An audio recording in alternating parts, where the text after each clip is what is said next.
ఓం శాంతి. ఈరోజు Murali date 10 July 2026. బాబా చెప్తున్నారు, మధురమైన పిల్లలైన మీ బుద్ధి రూపీ జోలను అవినాశి జ్ఞానరత్నాలతో నింపేందుకు తండ్రి వచ్చారు. ఈ ఒక్కొక్క జ్ఞానరత్నం లక్షల రూపాయల విలువ చేస్తుంది. ప్రశ్న: గుప్త దానానికి ఇంత గొప్ప మహత్వం ఎందుకుంది?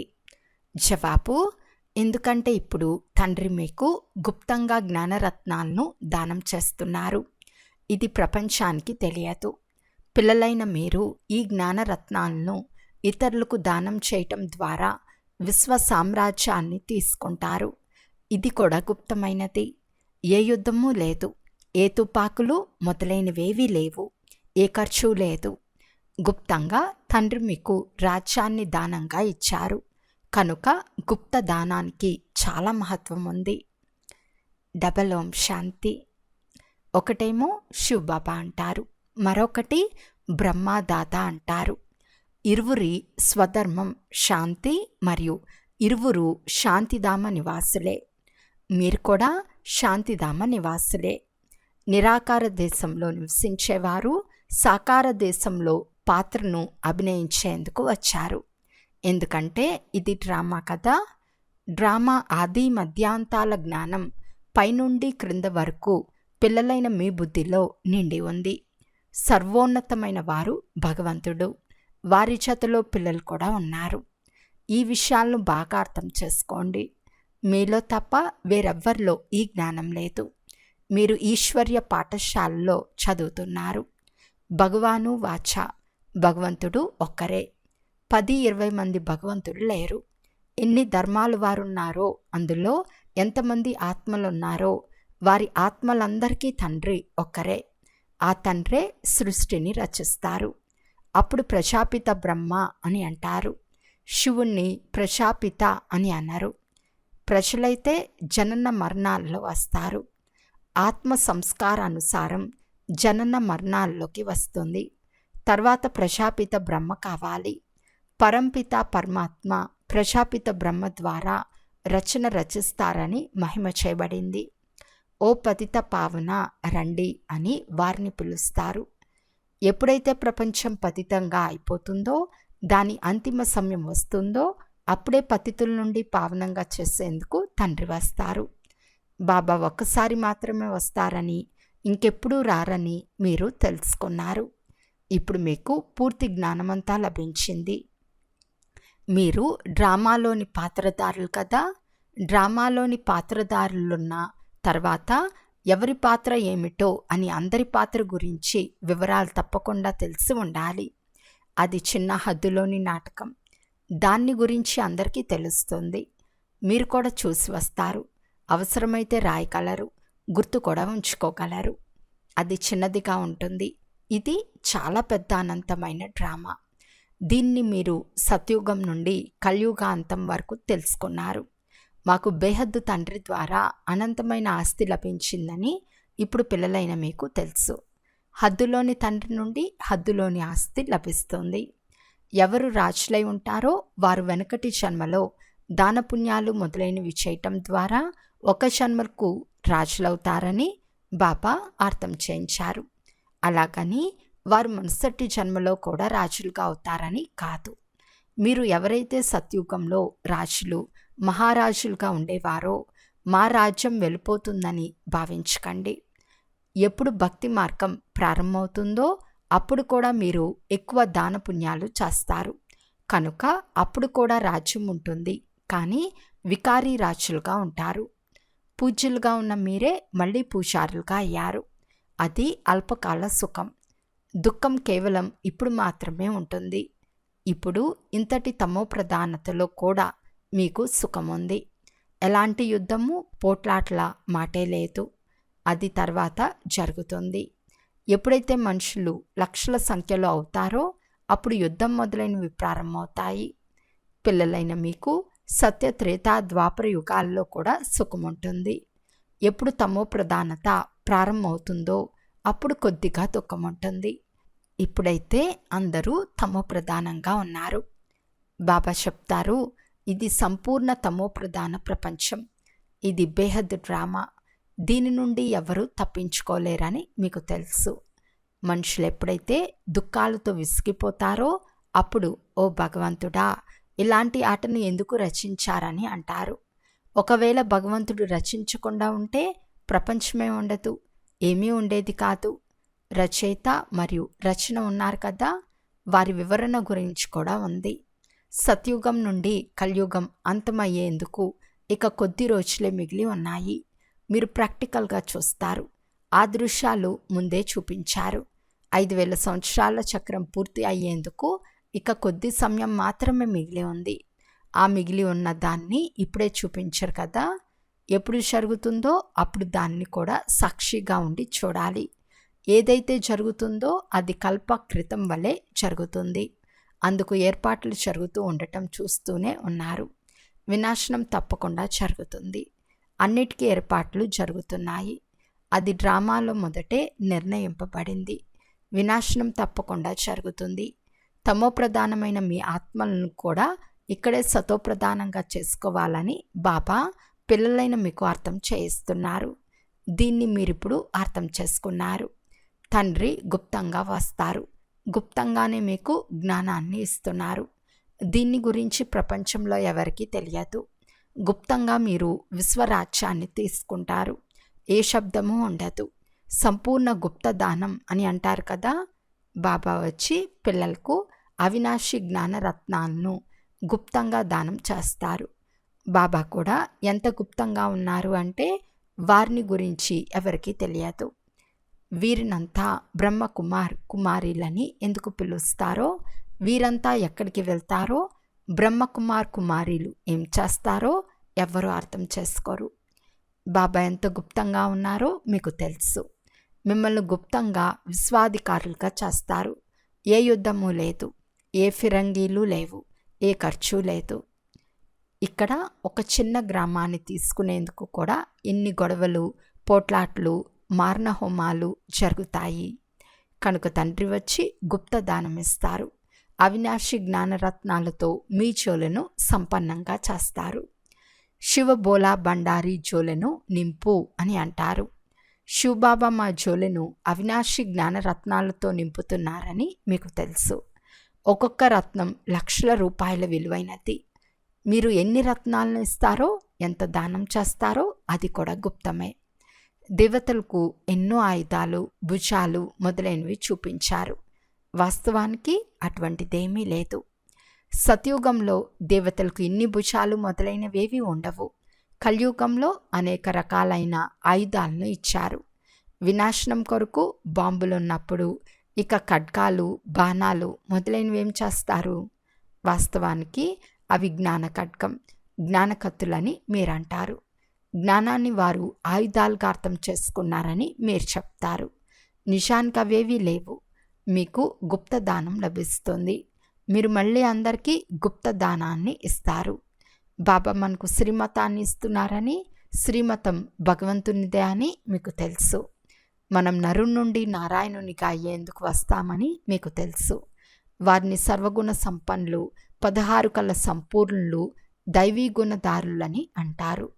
దైవీ గుణాలు కేవలం ఆ దేవీ దేవతల్లోనే ఉంటాయి.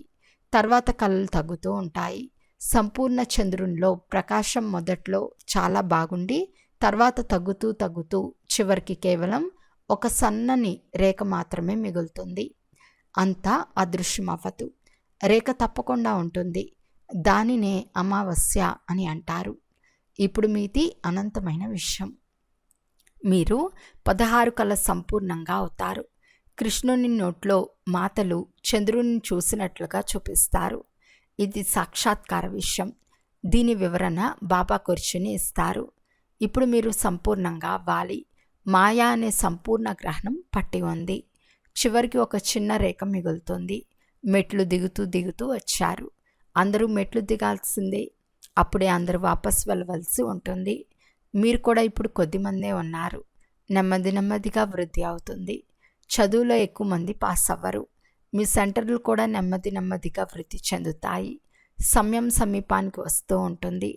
అప్పుడు ఇక్కడ ఏముందో అర్థం చేసుకుంటారు. రోజు రోజుకు వృద్ధి అవుతూ ఉంటుంది. ఇప్పుడు కూడా ఇది ఎప్పటి వరకు నడుస్తుంది? సమాప్తి అయిపోతుందని మేం అనుకున్నామని అంటారు. ప్రారంభంలో ఈ భయం వల్లనే చాలామంది వెళ్ళిపోయారు. ఏమవుతుందో తెలియదు. ఇక్కడికి కాకుండా అక్కడికి కాకుండా ఉండిపోతాము. దీనికంటే వెళ్ళిపోవటం మంచిదని అనుకుని పారిపోయారు. వెళ్ళిపోయిన వారిలో కొందరు తిరిగి వస్తూ ఉంటారు. తండ్రి ఎంత సహజంగా అర్థం చేయిస్తారు. ఈ పిల్లలు అహిల్లులకు ఏ కష్టాన్ని ఇవ్వరు. వీరి ఉద్ధారం కూడా జరగాలి. బాబా, మేము ఏమీ చదువుకోలేదు అని అంటారు. బాబా చెప్తారు, ఏమీ చదువుకోకుంటే ఇంకా మంచిది. శాస్త్రాలు మొదలైనవి ఇంతవరకు ఏం చదివారో వాటన్నిటినీ మర్చిపోండి. నేను ఏమీ ఎక్కువగా చదివించను. కేవలం నన్ను స్మృతి చేస్తే సామ్రాజ్యం మీదే అని చెప్తాను. మీ నావ ఒడ్డుకు చేరుతుంది. బిడ్డ జన్మించి బాబా అని అంటూనే ఆస్తికి హక్కుదారుడుగా అవుతాడు. ఇక్కడ కూడా మీరు హక్కుదారులుగా అవుతారు. బాప్దాదాను స్మృతి చేశారు కనుక రాజధాని మీదే. అందుకే సెకండ్లో జీవన్ముక్తి అని గాయనం ఉంది. ధనవంతులది చివరిలోని పాత్ర. మొదట పేదవారి వంతు. తమకు తాముగా మీ వద్దకు వస్తారు. పాకీ వారిని కూడా ఉద్ధరించాలి. బోయ స్త్రీలు మొదలైన వారు వస్తారు. రాముడు కూడా బోయ స్త్రీ. చేతిలోని ఎంగిలి పండును తిన్నాడని చెప్తారు. వాస్తవానికి రాముడు తినలేదు. శివబాబా కూడా తినలేదు. ఈ బ్రహ్మ తినవచ్చు. బోయవారు టోలీ మొదలైనవి తీసుకొచ్చారనుకోండి, ఎలా నిరాకరించాలి?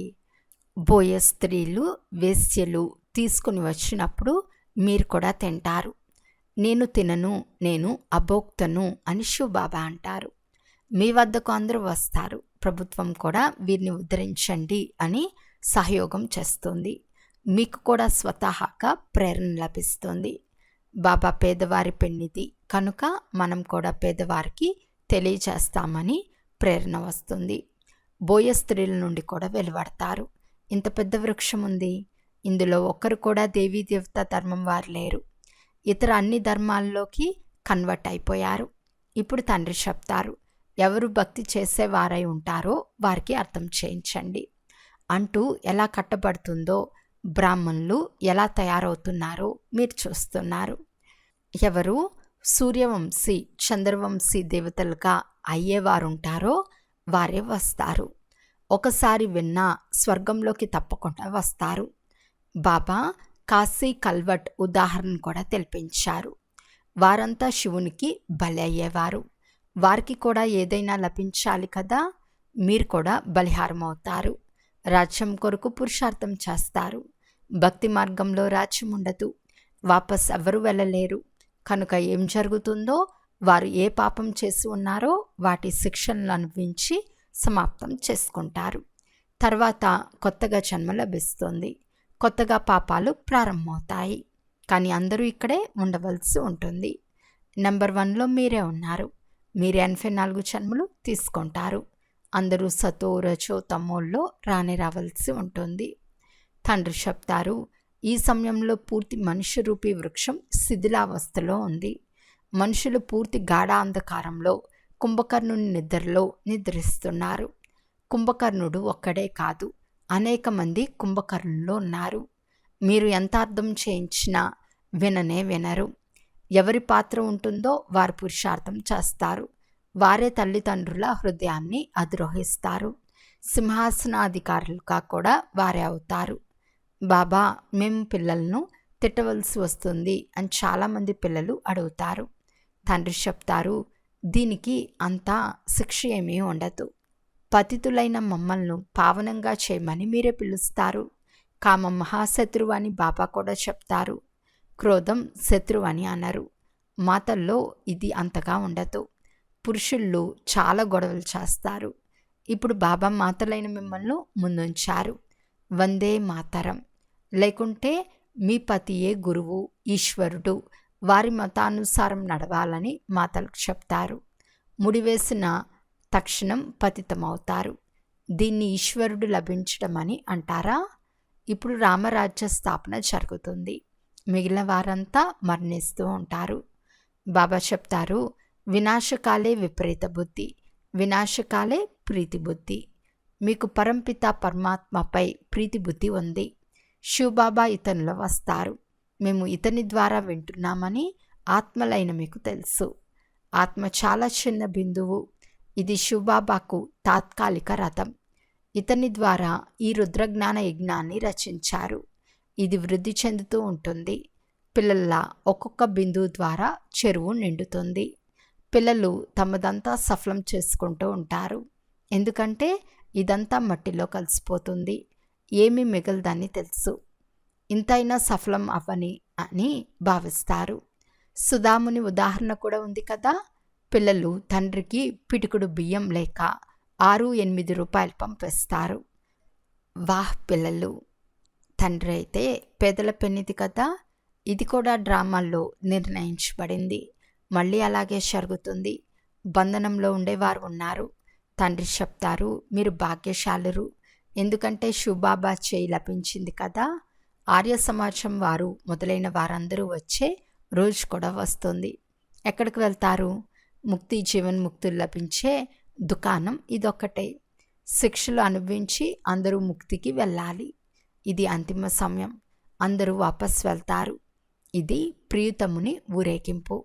ఊరేగింపు ఎలా వెళ్తుందో కూడా సాక్షాత్కారం అవుతుంది. ఇవి మీరు తప్ప వేరెవ్వరూ చూడలేరు. అచ్చా, మధురాతి మధురమైన అపురూపమైన పిల్లలకు మాతాపిత బాప్దాదాల ప్రియ స్మృతులు మరియు గుడ్ మార్నింగ్. ఆత్మిక పిల్లలకు ఆత్మిక తండ్రి నమస్తే. ఆత్మిక తండ్రికి ఆత్మిక పిల్లల యొక్క ప్రియ స్మృతులు మరియు నమస్తే నమస్తే నమస్తే. ధారణ కొరకు ముఖ్య సారము. ఫస్ట్ పాయింట్, తండ్రి ద్వారా ఏ జ్ఞానం అయితే గుప్త దానంగా లభించిందో దాని విలువను అర్థం చేసుకుని మీ చోలను అమూల్యమైన జ్ఞానరత్నాలతో నింపుకోవాలి. అందరికీ గుప్త దానాన్ని ఇస్తూ ఉండాలి. సెకండ్ పాయింట్, తిరిగి వెళ్ళవలసిన ఈ అంతిమ సమయంలో మీ సర్వస్వాన్ని సఫలం చేసుకోవాలి. ప్రీతి బుద్ధి గలవారి కావాలి. ముక్తి జీవన్ముక్తుల మార్గాన్ని అందరికీ తెలియచేయాలి. ఈరోజు వరదానము. బోలాతనంతో పాటు ఆల్మైటీ అథారిటీగా అయ్యి మాయను ఎదిరించే శక్తి స్వరూప భవ. అప్పుడప్పుడు అమాయకత్వం చాలా పెద్ద నష్టం చేసేస్తుంది. సరళత అనేది అమాయక రూపాన్ని ధారణ చేస్తుంది. కానీ ఎదిరించలేనంత అమాయకంగా అవ్వకండి. సరళతతో పాటు ఇముడ్చుకునే శక్తి మరియు సహనం చేసే శక్తి కావాలి. ఎలాగైతే తండ్రి భోలానాథునితో పాటు ఆల్మైటీ అథారిటీగా ఉన్నాడో అలా మీరు కూడా బోలాతనంతో పాటు శక్తి స్వరూపంగా కూడా అయినట్లయితే మాయ యొక్క తుపాకీ గుండు తగలదు. మాయ ఎదుర్కొనేందుకు బదులు నమస్కారం చేస్తుంది. స్లోగన్: మీ హృదయంలో స్మృతి యొక్క జెండాను ఎగరవేస్తే ప్రత్యక్షత జెండా ఎగరవేయబడుతుంది. అవ్యక్త సూచన: జ్వాలా స్వరూప స్థితిలో ఉండి శక్తిశాలి స్మృతిని అనుభవం చేయండి. విశేషంగా స్మృతి యాత్రను శక్తిశాలిగా చేయండి. జ్ఞానస్వరూపం యొక్క అనుభవీలుగా అవ్వండి. శ్రేష్ఠ ఆత్మలైన మీ శుభవృత్తి, కళ్యాణ వృత్తి మరియు శక్తిశాలి వాతావరణం అనేక మంది తపిస్తున్న, వెతుకుతున్న, ఆర్తనాదాలు చేస్తున్న ఆత్మలకు ఆనందం, శాంతి మరియు శక్తి యొక్క అనుభూతి చేయిస్తుంది. అచ్చా, ఓం శాంతి.